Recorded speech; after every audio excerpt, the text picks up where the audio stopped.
Hey everybody, Chuck Barone. It's Monday, July the 24th, 2023, and a very, very big week in front of us this week, guys. Lots of important stuff. The nice thing is, by the end of this week, we'll have a very good idea of where we're at, really, in this inflation fight, where the economy is and looks to be heading. We are getting a lot of signs, and this week we're going to get a tremendous amount of data that'll really kind of clarify everything, I think. We'll get a little bit better idea of the direction the market's going to be taking. And as you can see, over the past week or 10 days or so, market's been rallying like crazy. We'll see how much they can upset the apple cart this week. All right, anyway, before we get rolling today, let me welcome everybody to the show. It's good to have you guys here.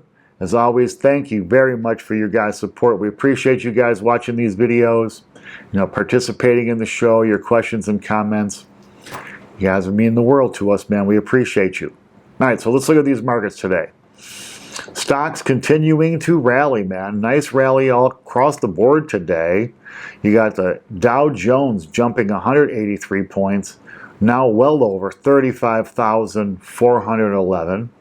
The S&P up 18 points today, the broader market, 4,554 on the S&P. Guys, there was not very long ago where the target for the S&P for the year was 4,500, well above that. The NASDAQ up 26 points today, 14,058. Great numbers across the board for stocks today. Optimism that this inflation fight is soon going to be behind us, and that the Fed can maybe get back to normalizing, in this world we're living in, normalizing being as close to zero as possible interest rates. So here we go. Bond market today, selling off a little bit, yields changing just a little bit. The 10-year up just 2 basis points, 3.85% on the 10-year. The 2-year up 7 basis points, 4.92% of the 2-year. So, a little bit more activity to the shorter end of the market on the bond market, but yields continuing to climb. It wasn't that long ago, though, guys, where 5% was the number. So these markets, bonds yields, actually, I think, market now factoring in the increase we're going to get this week, and that's it. So we'll see if that market's right, or what the Fed's been promising is right, or maybe everybody's wrong. Who the hell knows? Dollar today up very small, 101.4 on the index, a good solid number for the dollar. It dipped back down under 100 last week, so a nice rally back up. Unfortunately, though, the stronger dollar putting pressure on gold and silver. Gold down $6.10 today, $1,954.80 for an ounce of gold. Silver down 24 cents, $24.30 for an ounce of silver. Still good solid numbers for metals. Oil today up, another big jump for oil today, up $1.86. $78.93 for a barrel of West Texas Intermediate. Moving away now from our target, from our trough we've been kind of residing in with oil, between 70 and 75. I'm going to have to see oil sustain these prices for a little bit before I believe we're out of that trough. I got a feeling it won't be long and we'll be right back down under 75 bucks. Bitcoin today dropping $1,000, $1,001 today down Bitcoin, 29,118 for Bitcoin, still a good strong number. I did not see anything in my research for the show today why Bitcoin was down. I'm guessing, profit taking, and this market there's a lot of insiders in cryptos, right? So, who knows? Maybe there's bad news coming that we're going to get later that some insiders are trading on today. All right, so as we do every Monday, let's go through the data we're going to get this week. Important stuff coming up. Today, quiet day, not much happening, just earnings. We'll be getting across, all the way into the night. Tomorrow, as we know, the Federal Open Market Committee meeting opening. So big, nice, quiet day, I'm guessing, tomorrow on Wall Street as the market holds its breath. Wednesday, the Open Market Committee meeting will close. We'll get a 25% or a quarter point, 0.25 percent increase in the overnight rate, bringing that up to 5.35%. Also on Wednesday, we'll get real estate info, mortgage bankers index, new home sales. Mortgage bankers supposed to be down, new home sales supposed to be up. We'll see. Thursday, we'll get more information, plus we'll get a lot of information, Fed minutes through the end of the week. We'll get Jerome's presser and digesting all of that. Also on Thursday, we'll get durable goods. We'll get GDP numbers for the second quarter. GDP expected to be plus 1.7%. And Thursday also jobless claims, so that's a big day for data. Durable goods will tell us about manufacturing. GDP will tell us about the overall economy. Jobless claims, well, you know, employment's the number one enemy the Fed's trying to shoot down. They believe it's the number one driver of inflation and wage gains. On Friday, employment cost index, they're going to be watching that closely, expected to be up 1.1%. Personal spending and income, those will be important numbers to see. Are people making more money? Are they spending it? Are they going further into debt? Also on Friday, the University of Michigan Consumer Sentiment Index. That'll tell us where consumers see things going in the future. From what I've been hearing, consumer index is all going to be rising pretty dramatically. Consumers feeling more positive about the economy, more positive about the mythical soft landing. We'll see if they can pull all this off. I got to say, you know, I don't want to be Charlie the negative, Charlie the pessimist here, but pulling this off so perfectly, I guess seeing is believing. I'm going to have to see it to believe it. But yeah, I can't even believe what I've seen so far that they've managed to do this. Managed to bring the rate of inflation from 9 to 3 on their own crooked numbers. I wouldn't have believed that they would be able to do it that fast, less than a year. But now, you know, they really have put the shellacking to rates, you know, going from basically 0 to over 5% is a pretty gigantic jump. But I gotta say, man, you know, things working out the way they want to, the economy staying resilient, if not strong, still hanging in there. No sign of recession. We're not getting that data, guys. You know, we looked last year, we had the 2 negative quarters. Big sign. We got of course, we've still got and have had the inverted yield curve. All of these things pointing to a recession.